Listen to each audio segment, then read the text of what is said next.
Hello and a very warm welcome to this November 2021 webinar for World Vision United.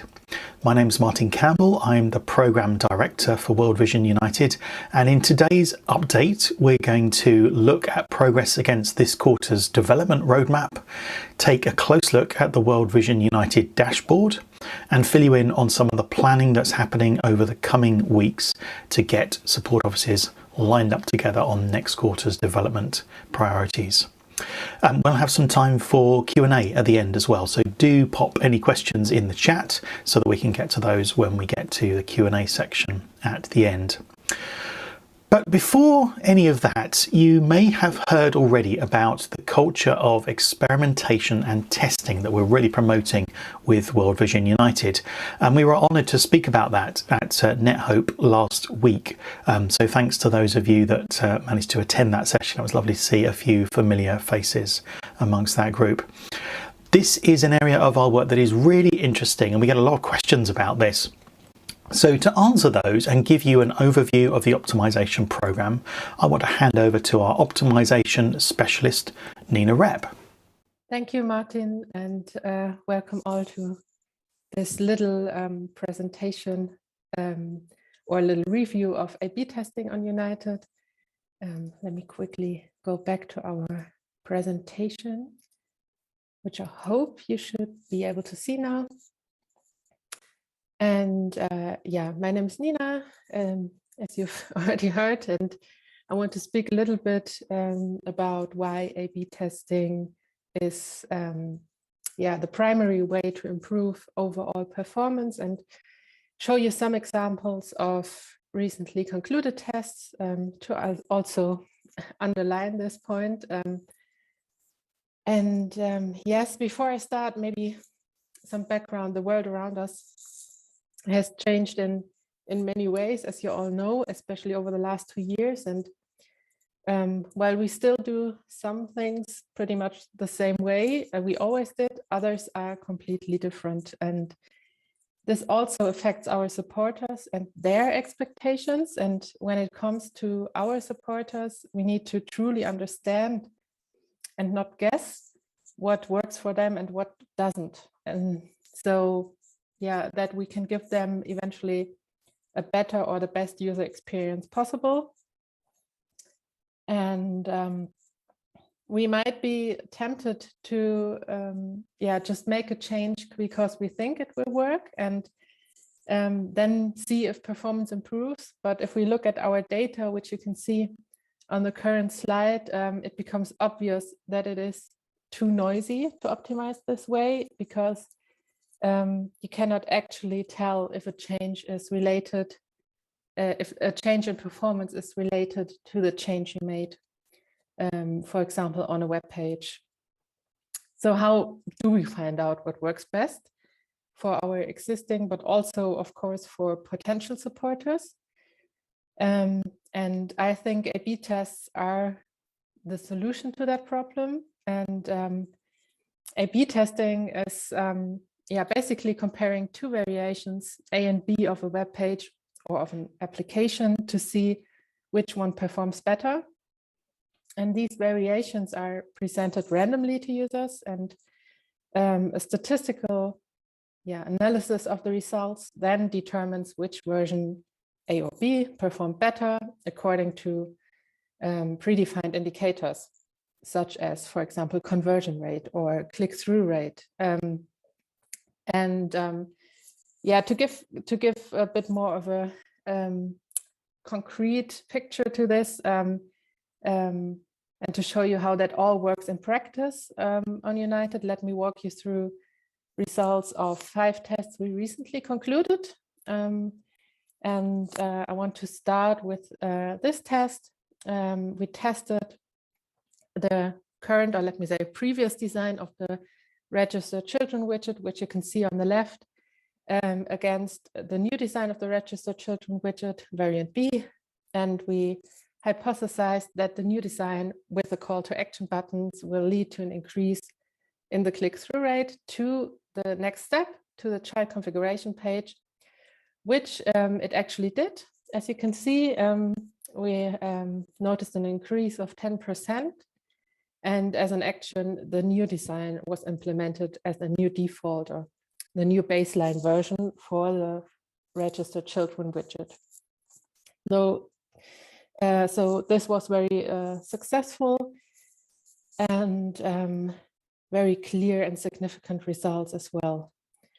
And the next test we did was a testing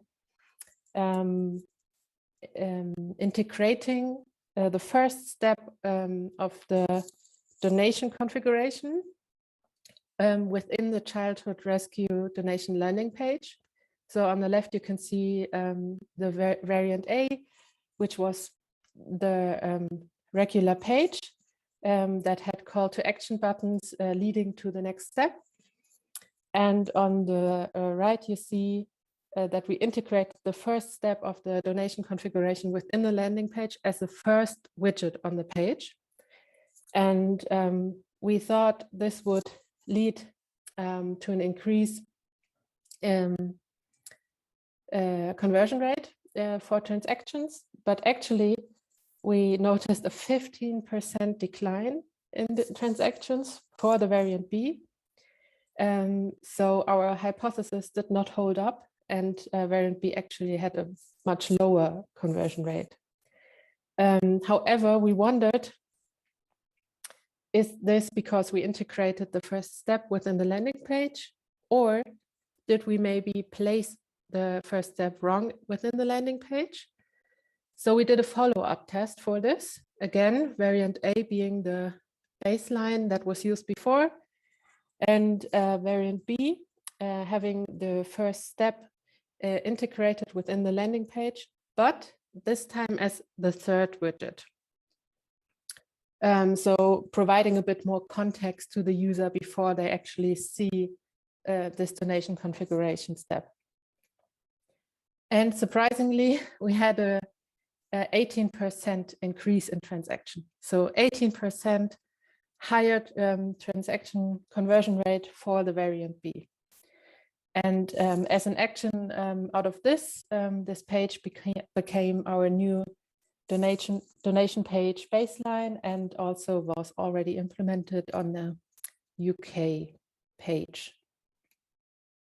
So also very successful results here. Here you can see the registered children widget, but actually the next test was about removing the navigation call to action up here in the navigation. On the child sponsorship landing page, so on the conversion-led landing page. And what we did is testing the variant as it was with the call to action in the navigation, and against the variant B without the call to action in the navigation. And we hypothesized that hiding the self-referring call to action in the navigation on target pages would lead to an increase in the click-through rate to the child configuration page. So to the next step, going into the checkout funnel. And variant B actually had a 27% higher click-through rate to the child configuration page. And as an action out of this, development work was put into making this call to action button optional on target pages. Sorry for the mouse. And actually, this is now available since the last release. So what we did here was confirming that it's actually worth it putting a lot of development work into making the change with very significant results. Yeah, that was actually also a very good test. One more test I want to show you that also didn't work as we thought it would, was testing the payment methods as a separate step within the checkout. So what you can see here, maybe on the screenshot, it's a bit difficult to see, but we tested the previous version, which was on the left, variant A, having the payment method as one step. And against having the payment method split out in 2 steps, where you actually choose the payment method first and then go ahead to fill out your details. And the result, we tested this in the checkout in the payment step, and the result was a 6% lower conversion rate in overall transactions. And the original version was kept as the default version as an action out of that. And this was actually very interesting because we did expect the new version, the variant B, to perform better, but the results proved us wrong in this case. And one test that is not concluded, I also wanted to tell you a little bit about today, because some tests are inconclusive or can be inconclusive. And this test we had prioritized quite high, and we had put also a lot of development work in to show different kind of content on the child configuration page. And this test has been running for a very long time. It has been running in this version since September, and it still has not delivered significant results up to today.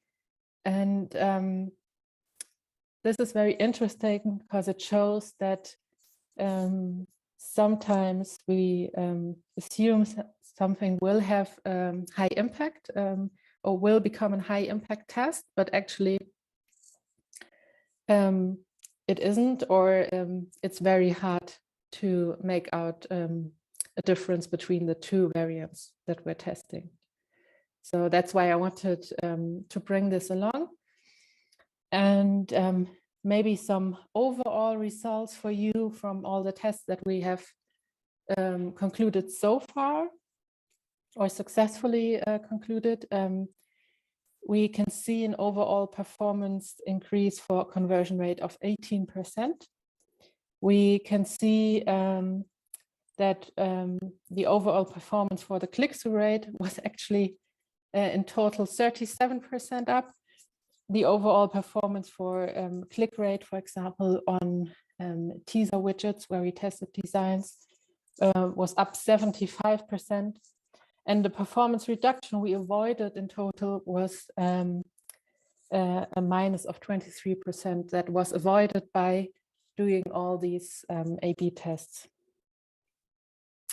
And yeah, 18% up in conversion rate and 23% reduction avoided. It sounds like a great result, but let me also reflect a bit on questions we ask ourselves when putting in the work for this. And as testing requires a lot of work, we are tempted to ask ourselves, do we have to test these things, or should we just go live, save time, and wouldn't the speed of that outweigh the advantages of testing?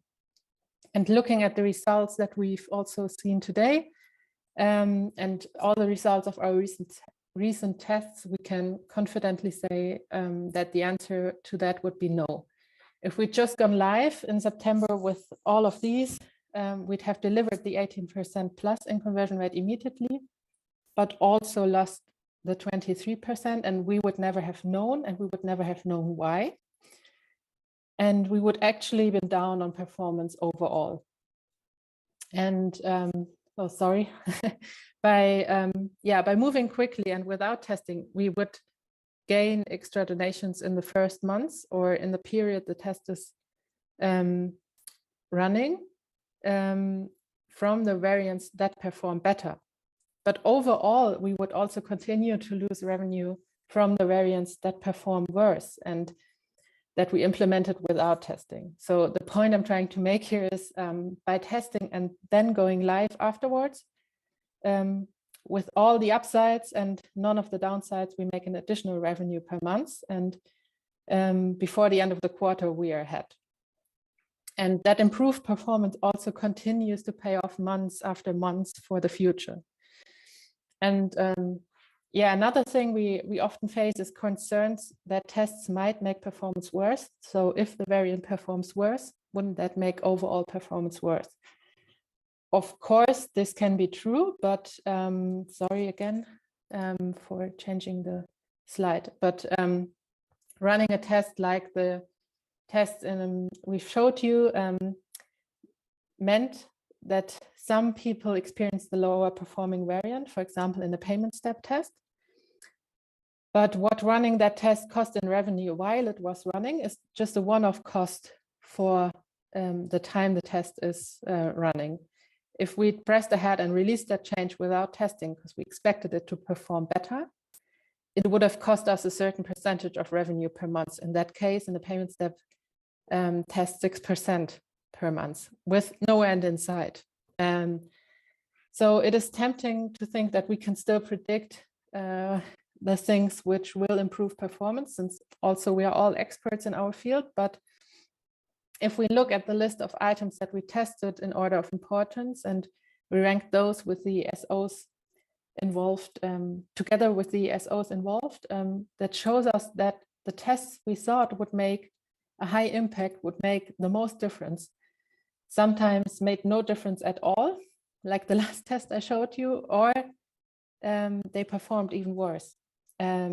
So the good thing about this test first approach is that it doesn't matter how good we are at predicting which test will work. The important skill is to put our assumptions behind and work on significant results. And we've learned something very human, I'd say. We can be wrong, but the good thing is significant test results cannot. And you've already gotten a glimpse of the next slide. I want to show you is a quote of Jeff Bezos, which you probably know as the founder of Amazon. And he has said repeatedly that Amazon's growth is directly dependent on the number of experiments it can run. And the same is true of World Vision United or any business or any organization. And the good news is that we are only just getting started with this. So we meet every 2 weeks now with a very diverse and highly motivated team to prepare new tests and also to deploy the resulting optimizations platform-wide. And the more offices actually go live on United 4, the more tests we will be able to run, because we can gather data more quickly. So with that quote, I want to end my part in today's webinar, and thanks for your attention. And with that, I want to give back to you, Martin. Thanks a lot. Thanks, Nina. So the 3 takeaways from that are pretty striking, aren't they? We can't predict really what's going to make a positive difference. Small changes can really be very, very effective here. And also to proceed without testing over the course of this series of tests this month would actually have cost us money rather than improved performance. So that's why this optimization program is such an important part of World Vision United. All live offices are invited to participate in the prioritizing and planning the tests, and we roll out the highest performing variants to the whole platform, and we do not roll out variants that don't improve performance. Even those that are neutral are not rolled out because the cost of rolling out those changes and maintaining them over time is considerable, and if there's no performance benefit, that's just money down the drain, so we don't do it. So really, just like Amazon, our ability to improve performance is directly driven by the number of tests that we can run. So we're really focused on increasing that and driving that testing program as hard as we can. And this in no way diminishes the expertise and the responsibility of the optimization group.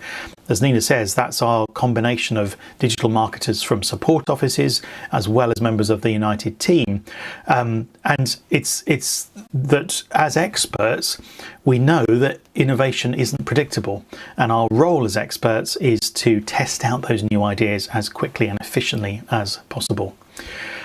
The degree to which we can do that is really the measure of our transition to being a truly digital organization. If you've been on the MIT course, the digital transformation course, you'll recognise that this approach embodies all three of the key transitions that we need to make. By gathering those optimization ideas and innovations from marketers and really other team members right across our participating offices, we're moving from core to crowd and casting the net as wide as we can.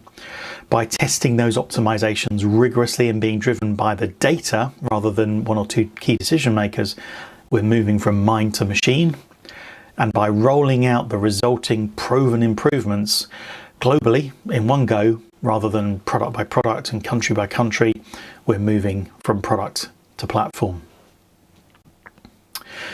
And the best way to keep up with that move from core to crowd, mind to machine and product to platform with United is to check out the World Vision United Programme Dashboard. This replaces our traditional format monthly report and brings all the key information about the platform and the programme together on a single screen. Bookmark this and check back as often as you need to. The link to the dashboard has been shared in this month's email update, and you'll be receiving that over the next few hours. I want to take a quick look at the dashboard in this webinar so that you're clear on what's being displayed, how often it all gets updated. So let's take a quick look together. You can see that the dashboard is divided up into three areas. On the left column we have progress, in the centre we have information, and on the right performance. So let's take those in turn. On the left, in our progress report area, you can see how we're doing in the two main areas that the programme focuses on. One of these is to develop the functionality of the programme, and the second is to deploy the platform to as many offices as possible. And of course those two are really closely linked because certain offices will require certain features in order to go live. So that's why we look at them together. When an office first starts looking at World Vision United, we categorise that as engaged, and you can see we've got a couple of those indicated on the dashboard here. There are actually more offices engaged, but there's a limited amount of space, so we're just seeing as far down the list as we can fit on the screen here. Once an office makes the commitment to move on board with United 4, they then move up to committed, and that means that we're able to start scheduling the work with that office to get into detailed requirements and do the scoping out of any development that's needed. Once that development is scoped, we then begin that, and that is the phase we call development. That means we're building what's needed for that office to go live, and we may be building a certain feature that's going to enable several offices to go live. They'll all be in that state. Once that development is completed, and then the only things needed for launch are the final testing and the preparation of the content of the site, which of course comes from United in the first instance. So sites that are in that status are the closest to launch, and those are marked as content. And of course live speaks for itself, and we'll actually have to shove those live sites onto a separate list as we add more and more to that list. Otherwise we're going to run out of space relatively quickly. When it comes to features in the lower box, the statuses are slightly different. You can see here from the list of features that these are the ones that we agreed to deliver in Q1. These are our development priorities for this quarter that we're in right now. Features all start off as on track, which means we've planned them, and we've had to do that in order to go through the process of prioritizing them with you and doing a little bit of estimating around how much time is this actually going to take. We need to do that before we start because we need to know that it can fit into the time available. And that means that nothing is yet visible to supporters, although you may still see something in that status when actually you've started to see some elements of that feature available for editors, but it's not yet available for supporters to use. Once elements of a feature start to go live though on the platform, that means live to supporters, then we move into delivering. So what that means is that if there's a feature like checkout conversion rate optimization, we might see that there's actually several detailed stories contained within this. And some of those are now live to supporters, even though others are still to follow. So in that status, we indicate it as delivering. We're in the middle of delivering that. Once delivery is complete and everything is fully released to supporters, it's become part of business as usual, then we indicate it in the list there as complete. So that's how we track country go lives and roadmap features. Let's move over to the center column for the announcements and other information. This is our catch-all area, which displays any announcements from the previous month, any key information about things that are happening around the platform. And we do display 4 key platform-wide metrics here. Now, only bounce rate is actually a performance indicator of the platform itself, but the others indicate important information which is really useful for us and puts the platform in context. So traffic indicates how many people have visited the platform overall during the previous month. That's across all the countries that are live. Bounce rate indicates how many of those people saw one page and then immediately left. Obviously, we want that number to be as low as possible. And then we see recurring and one-off revenue indicators to indicate how much annual recurring revenue did we add during the prior month and how much one-off revenue did we collect during the prior month. And because we're using YouTube to transmit this data, all of this is sample data and not taken from a real period of time. In our final column, we display our performance indicators, which is where we see how well the platform is contributing to our overall fundraising performance online. Page speed is the Google Page Speed Index, combining mobile and desktop versions of the platform, and it's scored out of 100. And at the moment, we're scoring as the fastest of any of our benchmark competitors. SEMrush Health is something similar, but for search engine optimization particularly, and it's an index of how well the site is indexed by search engines and how well those search engines want to rank the site in their own listings. And again, that ranks out of 100. Uptime is the amount of time the platform has been up over the month, and any unplanned downtime counts against this, and obviously we want to avoid that. And then the tests score shows how many tests were concluded this month, and you saw from Nina's presentation how important those are. Each of those 4 indicators, as you can see in this example, has a green tick surrounding them, and that indicates that we're meeting our target performance in that measure. And you can also see a small color-coded number beneath the main indicator, and that indicates, so for example, SEMrush Health, it says down 1 versus the last month. That indicates that actually last month that was even higher than it was today. This month we've dropped 1. So that gives you an idea of how things are changing over the course of a period of time. If World Vision is our equivalent of a shop, then the most important number is the one that we've put bottom right. This is our conversion rate right across the platform. So we think of ourselves as a shop, then our conversion rate is a measure of how many of the people who come into the shop make it all the way through the checkout and sign up to be a regular supporter. We focus on regular supporter for a couple of reasons. Regular gifts are much more valuable to us over time than one-off gifts, but also our one-off gifts are very volatile, being driven substantially by disaster appeals, which of course are unpredictable in their nature. So regular gifts is where we focus most of the time, and therefore that's the conversion rate that we focus on for performance. And as you can see in this example, our regular conversion rate is 0.5%, which means that for every 200 people who come into the shop, 1 signs up as a regular supporter, and the indicator shows that that's a significant increase on the same period last year, where we saw 0.42. Of course, there are a lot of other measures which determine our digital marketing success. How much traffic did we manage to drive to the platform, and what quality was that traffic, along with basket size and many other numbers. Those numbers are all available on a country by country basis because they do vary according to the way that individual offices set up their digital marketing, and all those numbers come directly from Google Analytics. This dashboard keeps us at a high level and gives us the 50,000-foot view of performance of the platform and progress of the program as we deploy globally. Now, talking of progress, I want to hand over to Helmut Lindl, our product director, for an overview of our latest progress report on our Q1 roadmap. Now, I would like to offer you a bit of an overview of what we've been working on in Q1 and what's still coming in the second half of Q1. So a couple of weeks ago we met with all of you from the offices in our big room planning session to come together and to decide collectively what we want to work on and what we want to prioritize our time on in Q1.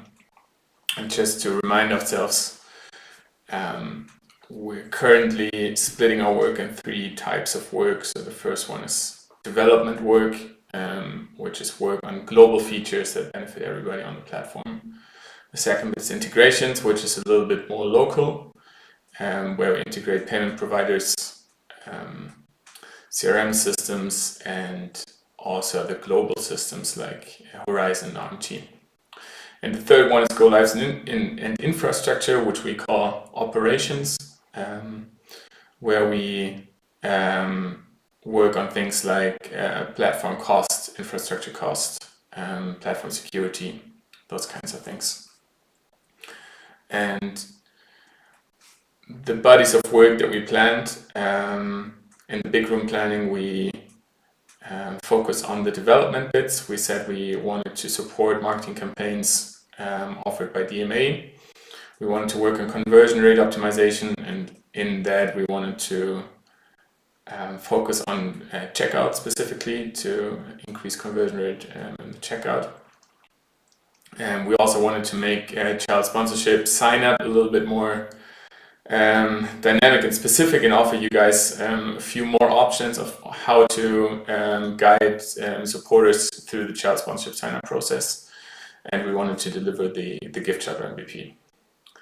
In addition to that, we are working on a couple of integrations and infrastructure pieces of work. So integrations, we had planned to integrate Ideal payments for World Vision Netherlands, to integrate credit card payments via PayU for World Vision South Africa, to integrate direct debit payments via Stripe. A couple of European offices are looking for this, including Ireland and Italy. And we also wanted to deliver 2 CRM APIs. One of them is Navision and one of them is Sima. For both of them, we wanted to start with one country and scale them out over Q2. And in terms of infrastructure, we wanted to go live with South Africa. We wanted to work on a more cost-effective infrastructure, so to switch some of our infrastructure from high cost to an open source system, which is a lot cheaper to maintain. And I guess uptime, SLA, and platform security are things that we continue to monitor, and where we continue to work on the high standards that we have upheld since the beginning of the platform. So let's just have a look at where we are in the quarter. So in total, we have something like 6 sprints to work on, although the last sprint is covering most of the Christmas period, so we kind of calculate that as a half sprint. But we are now in sprint 61, which is the 4th sprint. So in terms of delivery, in terms of releases, we're kind of at halftime, right? We've had 3 releases in this quarter so far. We're looking to have 3 more releases till the end of this quarter. But as I mentioned, in sprint 63, it will be more like a hardening sprint, I guess, where we won't deliver lots of new functionality because most people will be off for Christmas. So that's roughly where we're at, roughly at halftime, a little bit after halftime. The release from sprint 60 went out last week, and the release for sprint 61 will go out next week. And so let's have a look at each of the areas and what we're working on, what we have delivered, and what we are still delivering. So marketing campaign optimization, this has been delivered. So we integrated quite flexible lead sign-up forms together with DMA, which are hooked up directly to DMA's campaign automation tool. So whatever leads come through our websites will go directly into the automation tool and will trigger the journeys that DMA has set up. In terms of conversion rate optimization, that's kind of an ongoing thing. Nina already showed some of the great findings that we had from this body of work. So this is all on track. We're set to deliver the experiments and tests on a cadence which we're looking for. So all the slots which give us lots of traffic are filled constantly with tests. So we're learning as much as traffic currently allows us to. In terms of dynamic child sponsorship sign up, we have already delivered some of the journeys. So you can now show one child only. You can now show pre-selected filters, so you can show only girls on a girls campaign page, for example. And we're still delivering other journeys like a redesigned filter flow, more filters, a filter-only flow, and we're looking to replace images for children from non-web publishable countries as well. So this is all on track, and we're planning to deliver what we have promised here. Part of this is also add-on donations, which is also on track and will be part of one of the next 2 releases. So that's something which you guys mostly know under Bounce Back, which will be part of this quarter as well, and which is on track. The same is true for Gift Shop MVP. So we're already working on this. A lot of the work has already been done, and this is on track to be released this quarter as well. So you guys will be able to use the gift shop by the end of this quarter. So that's the overview of development. I want to show you guys one example, which is the DMA campaign enablement, which I just talked about. So here you can see that we have landing pages. On the left-hand side, you can see the global version of the landing page. Then you can see the forms which I talked about. So those lead directly to the automation tool that DMA uses. This has been enabled through World Vision United. And then the 2 right-hand screens, you can actually see how it works with global content. So one of those screenshots comes from World Vision Ireland, as you can see in the browser, and one of them comes from World Vision UK, and you can see that they're basically using the same version with a little bit of different wording, but otherwise they could use the globally aligned content in an easy way. So that's how we help enable those Christmas campaigns on United 4, and how you will be able to save lots of time from an editor's perspective, because you can just grab that local content, just change a few words to match the SEO strategy, and that's it. And the other thing which I wanted to show you is a new version of the checkout, which we are currently A/B testing. So it's too soon to call the shots, but the numbers look promising for this one, where you can see there's not a lot of difference in the mobile version to what we did before, but on larger screens on the desktop version, you can see that we now have a more sophisticated progress bar. We now show product information throughout the checkout, so a supporter will know through the checkout they are donating to Childhood Rescue. It's a monthly donation, and it's in this case £18. And we also added some trust items like this secure checkout, or for the UK, your donations are eligible for gift aid, which should help guide supporters through the checkout as well, without taking focus from the actions on the left-hand side, where they should fill out fields. And just as a disclaimer, all of the screenshots I'm showing here are real screenshots from live websites. It's not like we're showing designs for stuff that has not been released yet. All of this is working live on the websites, and some of that is A/B tested. So like this checkout optimization is currently in an A/B test. So looking forward to sharing some results from that A/B test in our next session as well. If we're looking at integrations, you can see that we have delivered Ideal Payments, which will help Netherlands go live soon. We have delivered credit card payments via PayU for South Africa. We have also already released direct debit payments via Stripe, which is ready to be used by live countries and by countries looking to onboard as well. We have also delivered the Navision API. This is currently in, we call it kind of live testing. So we set up the live infrastructure on our side. So this is working as it will in live, and data is currently going into Finland's test system from Navision. So this is kind of a test that we're running for the rest of this quarter, where we make absolutely crystal clear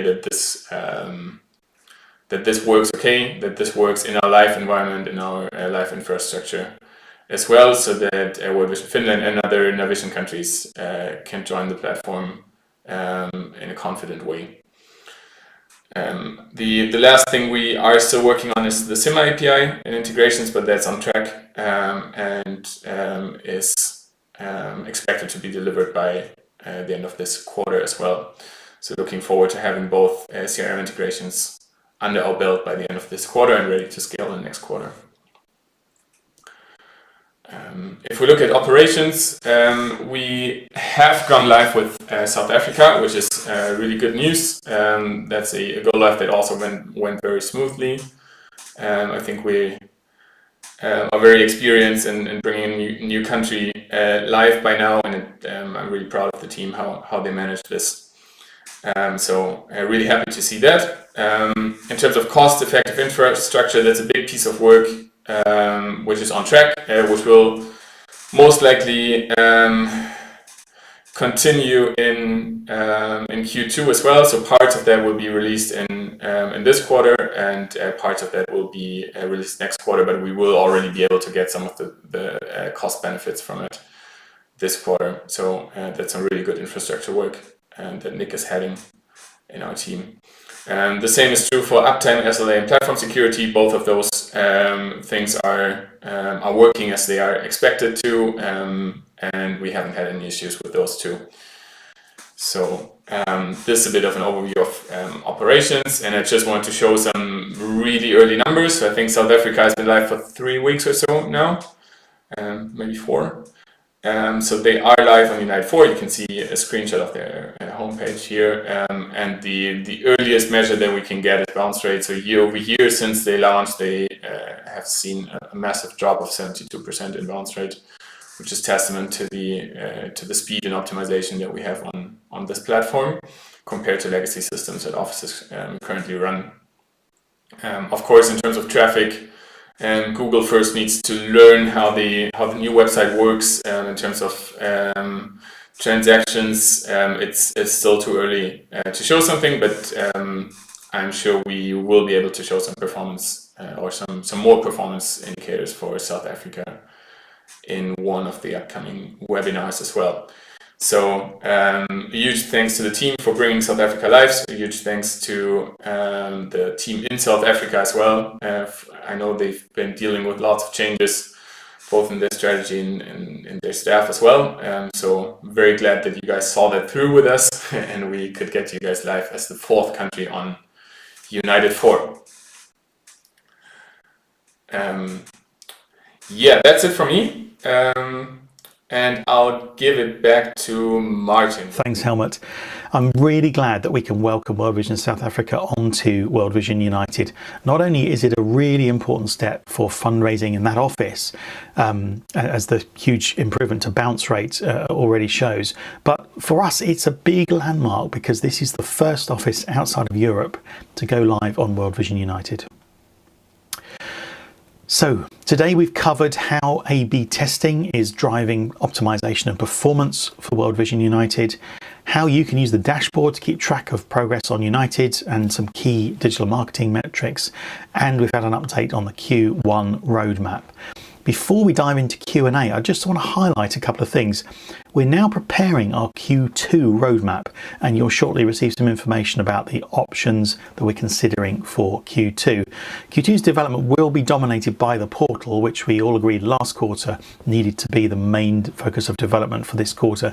But there is a limited amount of capacity for other things as well, so we need to get everybody's input and then shortly everybody's agreement on what that should be.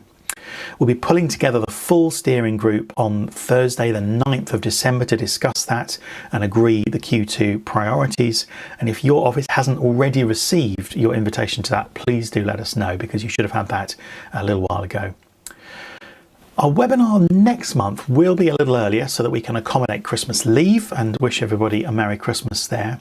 So do join us for the roundup of the quarter. And as always, you can keep up to date with World Vision United by signing up to the email newsletter and finding previous updates on webinars, all of which you'll find on www.worldvisionunited.org, which is linked below.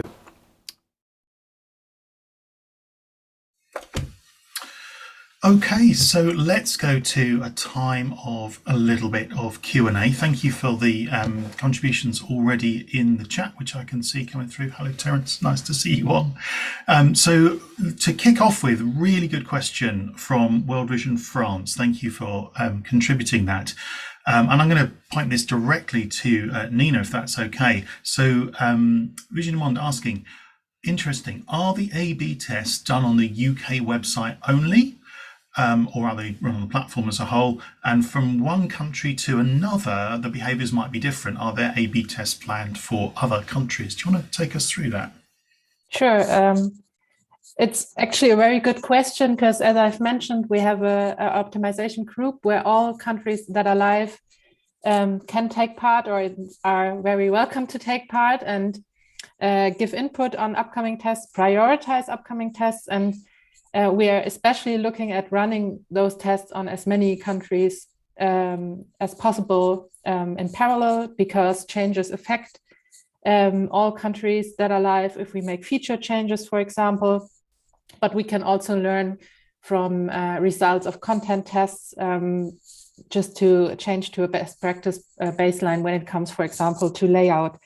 Of course, all countries can influence the test structure, the test setup, and also can opt out if they don't see it beneficial to run this test on their side.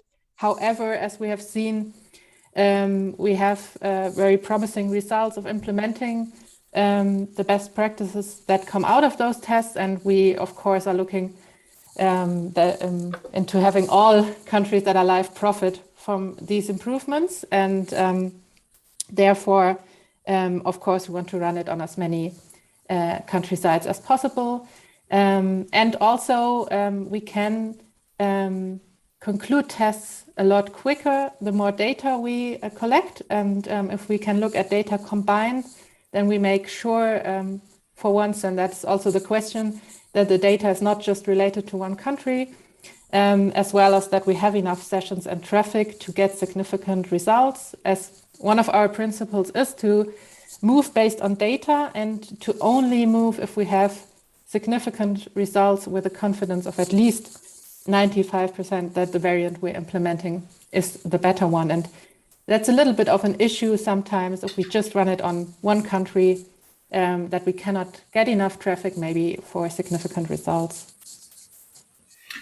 Thank you. Yeah, that's a really important point, actually. When it comes to running these optimization tests, it's often tempting to think that a statistical significance, or a certainty, as it's sometimes called, of 70% or 80% or 90% is really good.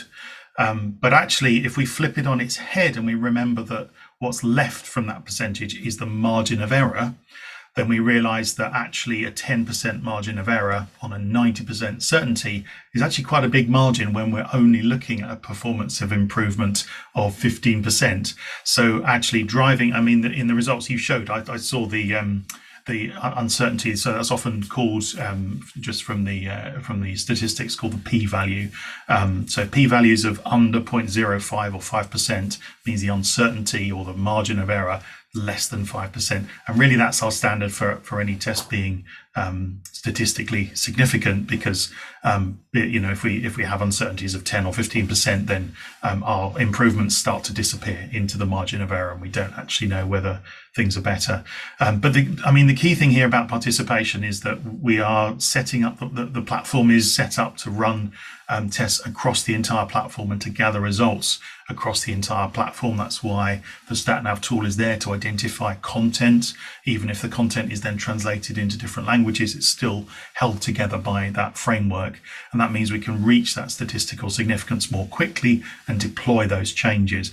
The important thing to just be aware of there is, whilst it is possible to opt out of tests if you don't want them, the results of those tests will be used to drive the platform. So if you opt out of a test, it'll take everybody else a little bit longer to run that. But if that test shows that version B is better, version B will replace version A on the platform for everybody. So it's in everybody's interest to take part in these tests. If we find, and we're expecting this, that particularly when we get into markets outside of Europe, if we find that variant A does better in Europe and variant B does better in Southeast Asia, for example, then we'll have to build that intelligence into the platform and say, okay, this is actually going to be set up by region. That will make our life a little bit complicated, but it is in the name of getting good performance. So that's really what it's all about. But when we look at sites like Amazon and Google and Netflix and all of those very, very successful high growth digital businesses, we see that their platforms look pretty similar from one country to the next. So that's our expectation from the leaders in the field. So thank you for the question. Really useful to delve a little bit more into that. Do post any more questions that you have into the chat, into the YouTube chat. You'll need to be signed into YouTube if you're not already, just using your Google account to do that. And while I see if there's any more questions that come in, I just want to ask one, because I know I've had this a couple of times from different sources, just around, we talked last time in our webinar around United 3 and the plans for getting everybody moved across to United 4 as quickly as possible, because United 3 was supported by a couple of different vendors. One of them had gone out of business. So with that did raise a lot of questions around, so what's the plan for support for United 3? What's going on there? So Helmut, could you bring us up to date? Because I know there's been some further developments on that as well. Yeah, sure thing. Thanks, Martin. And that's a question that I also heard a couple of times. So United 3 will still have to be supported for the countries who are live on it until we have built the major blocks that are needed in order to move countries across. I think the last bigger block that we still have to work on is the portal, which World Vision Austria and World Vision Finland are using actively on United 3. I think all the other things are at least lined up in this quarter. So that's still the case. The support is limited to one vendor though right now. So we're relying on getting development hours from the same vendor that World Vision Germany uses to do developments on that platform. And as in the whole industry right now, IT resources are in very high demand. And that's why it's very hard for us to secure the resources we need in order to support the platform, I would say, in the same capacity that we did the last 6 months. So I would say if the whole thing crashes, we can still react to that. So I would say that that's still possible. But even the fact that we only have one vendor left increases the risk associated with the platform. Because if you think about an internal team, well, one developer might decide to resign, or one developer might decide to go to a different team or to a different country. But with a vendor, it's a single point of failure, right? The vendor might decide to pull the whole team and to replace the team with another one or something like that. And in addition to that, World Vision Germany is still continuing to build new features into the platform, which are now Germany specific. So I'm very grateful that they still take the needs of other countries into account for to a certain part. But of course, that means that it's not the global platform that United 4 is, where all countries are considered equally when we're building new features. So that together with the fact that compared to United 4, United 3 doesn't regularly test their code base, doesn't have automated testing around this, I would say increases the risk of being on United 3. So I would say, is there an immediate risk that your website will crash on United 3 tomorrow? Probably not. But is it more risky to stay on United 4 than to stay on United 3 than to switch on United 4 in the medium term? Yes, that's definitely the case because of the support model and because of the dependency on one vendor, because of the development that goes into from the German side, and because of the untested code base that has grown organically over a couple of years. So that's basically a rough overview of what we're doing around the risk involved. And I guess the best thing we can do is provide you guys with the packages you need in order to migrate. And the best thing you can do is to prepare yourselves to migrate to United 4. Great. Thanks, Helmut. So, short answer is we're doing the best we can, but it's becoming more and more difficult to support United 3 with that vendor placing us in the priority that they have in a very difficult market. Great stuff. So we've got a few more minutes. I don't see any more questions coming in, so I'm going to sneak in a question, and then we might well just finish a couple of minutes early. Nina, I'm always interested to know, what tests have we got coming up, particularly as we run into Thanksgiving period, Christmas period. It's one of our busiest times, so we can get a lot of traffic. What are we going to be testing over the next few weeks? Yeah, thanks, Martin. Actually, we have a lot of tests lined up in our test backlog, and we're looking at running tests in different areas, especially in the key areas, of course, for the product journey. So on the for child sponsorship, we are looking into improving the registered children widget even further, testing on the filter options we give for users. So we did a big improvement there. But we don't want to stand still. We're looking into optimizing continuously. And we're currently running a test on the user flow on the sponsored child page, for example. We don't have results on that yet, but it's also looking very promising. We're looking into running some tests that are needed to align with a global brand design system, just to make sure there's no negative effects on changing designs on the platform. And we're also looking into running different tests on improving the homepage experience, as it's one of the key pages. So we're looking into how can we reduce exit rates, how can we increase click-through rates to the product journeys. So that's the main areas for the tests that are coming up. Great. Well, those are certainly all the busy areas through Christmas. So as soon as we see significant results there that allow us to tell this candidate's doing better, I know we'll be switching those to be the experience that everybody gets, so that we make the most of that Christmas traffic, not just to learn as much as we can about our supporters' preferences, but also to help them have the best experience possible. And if that leads them to become supporters of ours at this time of year and help the children we serve, then fantastic result all round. Brilliant. Well, I think we are running to the top of the hour, so let's wrap things up right there. Thank you to Helmut for coming on board as usual for the webinar, and very warm welcome to Nina, first time on the webinar. Thank you for coming on and for giving us such an in-depth review of the A/B testing and optimization program. It's one of the most important parts of the platform and the program as a whole. And from my previous experience working in very, very fast growth startups in different sectors, having that is really the thing that gives you the performance that makes the program outstanding. And so a lot of things we've been doing so far around how the platform has been built and how the team's been designed and how structures and interactions work have been done in order to get us to that point. And as you've seen from Nina's presentation today, that's enabled us to avoid some really big pitfalls, which we would have just fallen straight into if we hadn't known that this piece of best practice actually is counterproductive.